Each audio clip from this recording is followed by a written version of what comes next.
And this fall, I'm going to take my talents to South Beach. Not 5, not 6, not 7. We all know Rome wasn't built in one day. It's simple. It's by any means necessary. The favorite Miami Heat, one loss away from a bitter ending to their season. Nowitzki puts it up, puts it in. The Dallas Mavericks are NBA champions. Well, anytime you get to the top of the mountain and you fall off, it's definitely personal failure. ESPN's Miami Heat writer Brian Windhorst joins us now. Brian, compare the overall tone of Heat camp this year with what it was like at this time last year. Well, the Heat are very much enjoying their little bit of anonymity right now, and all the focus being on Chris Paul and Dwight Howard and the Lakers and everybody else. There's not a whole lot of focus on them. There's not a whole lot of media around. They're very relaxed, and they're enjoying it. They know it's going to be a short situation. They know once they start playing games, the spotlight will come. But right now, they are enjoying not being on the front page. Well, LeBron James is always under a microscope, Brian. What have you taken away from your interactions with him since camp opened? Well, he's following what he said he was going to do. He's much more relaxed and at ease this year than he was last year. He said he wants to get back to the kind of guy he was with his attitude and his personality in Cleveland. And, you know, a week into training camp, he's doing that. The real test of that will come when you get into the regular season and when you get into pressure moments. But I think LeBron is addressing something that happened to him last year in the playoffs, and that was an emotional and personal situation that he struggled with, and he's trying to address that coming into this season. And so far, there has been a difference. Well, how so?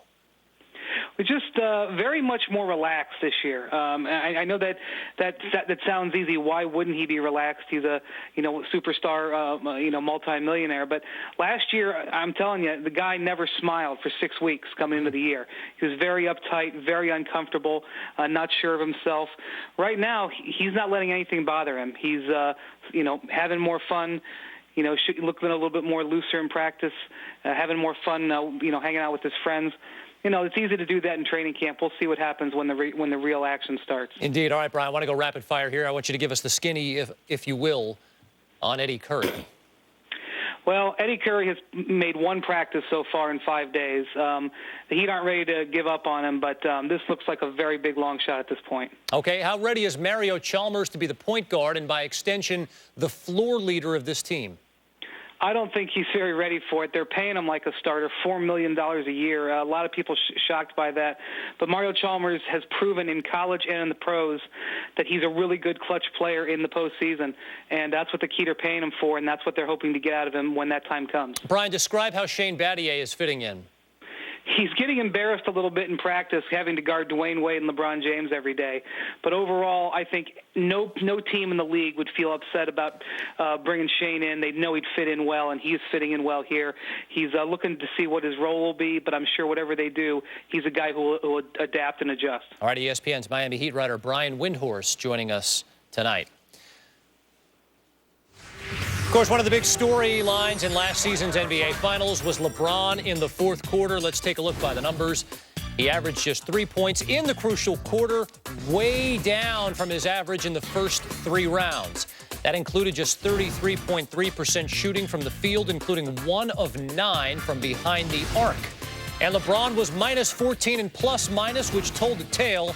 3 times the Heat blew fourth quarter leads to drop a game to the Mavericks. For the series, the Heat were outscored by 26 over the final 5 minutes of the fourth quarter. Legs, LeBron has new pieces. Hold on, did you just use the word skinny and Eddie Curry in the same sentence? I thought I was going to slip that. Shame on you. Well, actually, that was one out of 5 practices so far. Yes. That's actually twice the rate of his career average. So that's not bad. It sounds like he's picking it up a little bit. They rolled the dice. Let's see what they get.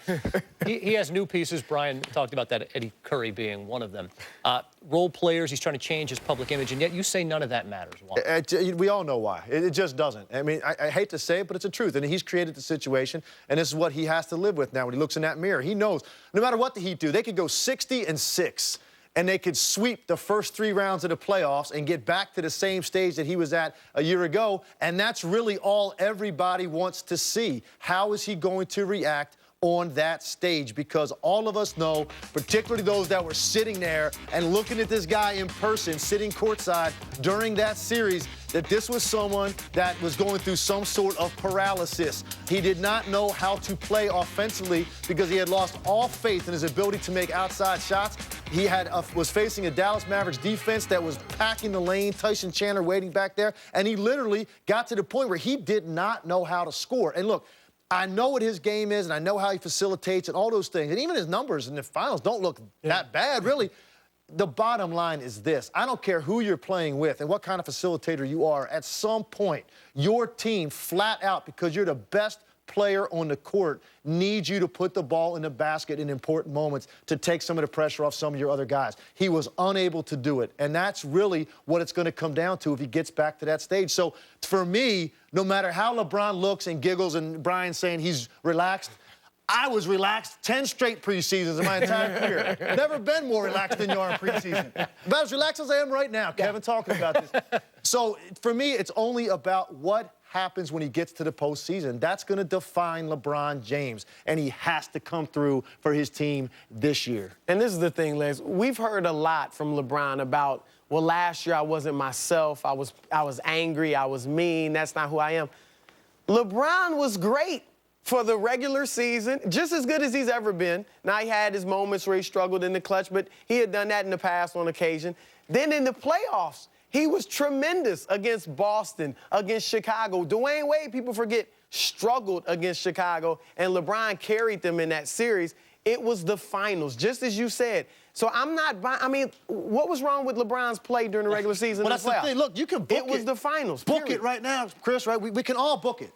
28 points, 7 boards, 7 assists. Write it down right now. That's what he did last year. That's what he's done throughout his career. And that's what he'll do this year. But that's not what's going to define LeBron James. What's going to define him is what do you do on that stage, the brightest lights of all. Other players came up big for the Dallas Mavericks last year. And he had guys on his own team that played well. He did not. And that's what everyone's looking at now. I thought he broke through it, the way he played against Boston and Chicago. Yeah. I thought mentally, making big threes late in games to ice those series, I thought, okay, you know what? The league's in trouble. LeBron has figured this out, how to manage this. And then he was a completely different person in the finals. So that is why this season, to me, is going to end up being one of the most interesting and best NBA seasons we have ever had. The scary thing is this. When I'm picking them to win it all. But when if they get to the finals, the pressure's going to be even bigger than it was last year. Absolutely. Because last year, like you said, most of us thought he broke through it. You know, look at him against Chicago, hitting big shots, Boston. And, you know, nobody was really even thinking that they would win it all going into last season. A few people did, but there wasn't the pressure that there will be this year. If they get to the finals, all anybody's going to be talking about is what is LeBron James going to do, particularly in the fourth quarter.